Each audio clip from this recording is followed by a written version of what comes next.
It is impossible to see two worlds at once.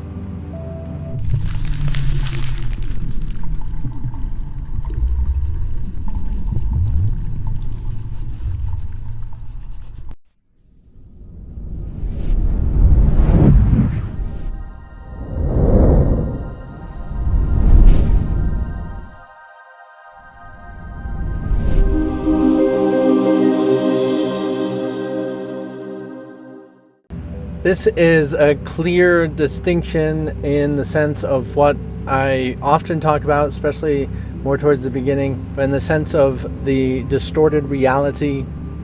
And we want to recognize that you are seeing the holy spiritual universe right now. You're seeing this realm in which is quite literally walking with God. And yet your mind is making it into hell. Your mind is making it into physicality. Your mind is making it into problems, difficulties. Your mind's making it into all of these things. But of course, this is what you've wanted to do. So often people use things like this and the Course and everything to distract themselves from the whole reality that we actually want to be doing this. So you're counteracting yourself and your own decisions. As you're choosing to heal your mind, you're choosing simply to go towards the essence of healing. You got to this position, to this place in which is referred to as unhealed mind. You willingly chose to come to this, just like you chose to come into the physical world. It's a little disorienting, a little confusing, because often we think about how we were born like years ago, maybe a couple of years, and that we're going to die in years to come. And we don't always think and realize that right here, right now, is the decision to see heaven differently than what it is. So yes, as much as you say this is an illusion and you see this world as an illusion, it is just the illusion that is quite literally that.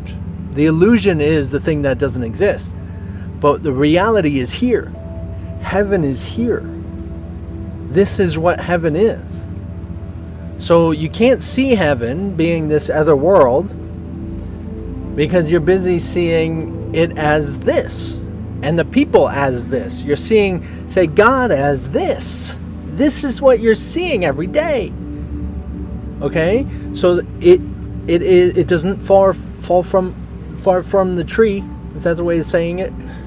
Right? It doesn't differ that much from what's perceiving it. The inner and the outer are the same thing. That you're seeing the same as you're seeing. You can't see past what's in your mind. You think your mind is separate from this stuff. It's not separate from this stuff. There is nothing, essentially, that you think you can talk about or someone you can mention or anything that is not in your noggin.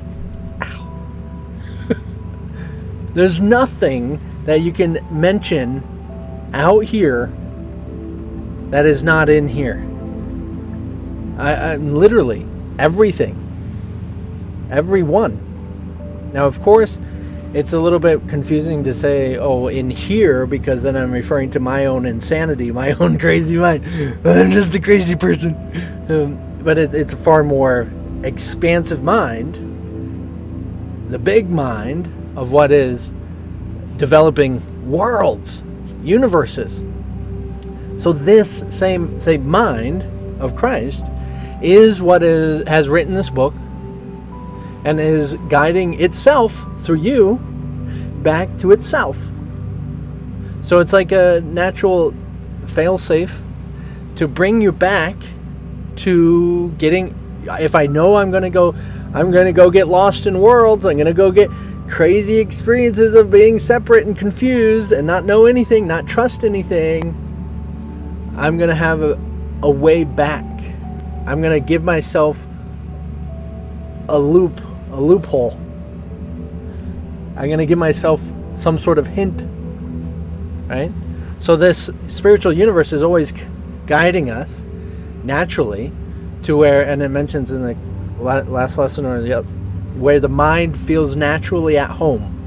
Allow yourself to relax in that sense of acceptance, so that you can just go where your mind feels naturally at home. And that is where heaven is. Okay, that's where you're naturally meant to be. So that's kind of what you're, as far as what you're doing is forgiveness. You're letting go of trying to be something you're not, trying to live something, trying to keep alive, trying to maintain something, trying to do anything because you're afraid of dying. You're afraid of losing. You're afraid of anything that you can possibly name that you're afraid of. Those things are likely going to confront you at the end. So if you are going through this ascension process, you want to do that. You might not be there yet, that's fine. Just recognize you're going to be confronted with your absolute terrors of your mind. Because that's what you've designed the world to be maintaining. In other words, it's using them to keep you in it. So the whole reason, like you experience, you can't see what you fear. That's what this lesson mentions, is that the fear is blind. That which you fear to see, you cannot see.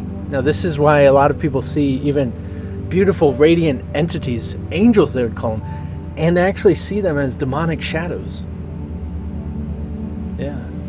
People see things as evil and dark and gloomy. In fact, recently, I was found myself in sleep paralysis. I was about to have an out-of-body experience, which is very common, normal for me. But then I noticed, and something that happens with sleep paralysis is, they say your chemical something or other, or what, doesn't matter. But you get terrified, or you have an opportunity to be terrified, and you tend to see shadows around you, and you think they're entities. Now, this time, I haven't had this in many, many years, but this time I had it, and with this experience, and then I don't want to give it away too fast. I'm trying to jump ahead. So this time, I felt that kind of terror come up, and I was about to essentially get an out-of-body experience, and then I remembered what's going on. I realized what's happening. I'm like, oh, okay. And I saw this shadow, and then I relaxed into it instead, and I accepted it, and I realized it was my father there, who recently passed away last year. So it was a pretty remarkable thing, and he glowed, and it was in light and disappeared at that very moment. But it was more like just his hand on my back as I was laying there. And I was terrified of it, and many people will tell you stories. Oh yeah, I saw the most demonic thing, it was evil. No, it's just the fact that you are terrified of heaven. You're terrified of the truth of what's here. Most people don't see ghosts because it gives them that chill up the spine, and they're like, oh, and then you're not going to see it. You're terrified of the noises in the other room. You're not going to see ghosts if you're terrified of it. You're not going to see your parted ones. You're not going to see auras. You're not going to see any of this if you think it goes out of the paradigm of your little box world. You've defined this world, so you're not going to experience beyond it.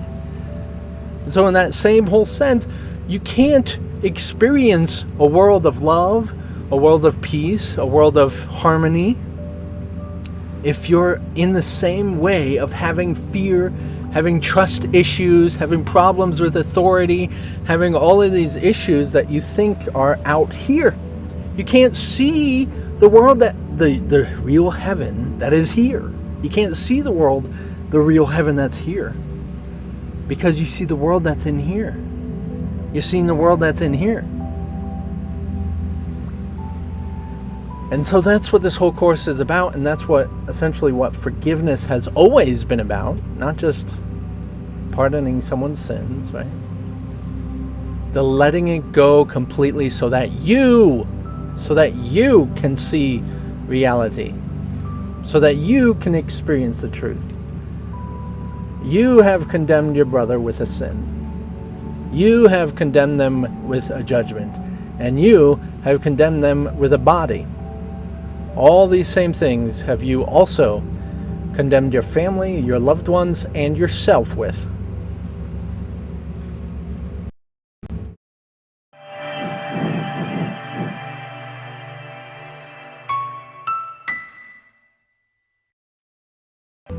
I know it seems like a lot to take in, especially if you're brand new to this.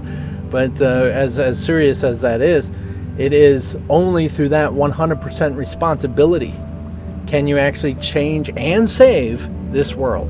When you recognize it is this way because of your doing, because of your thinking, and it's still every single day, every change that happens is a reflection of the changes that happen in here.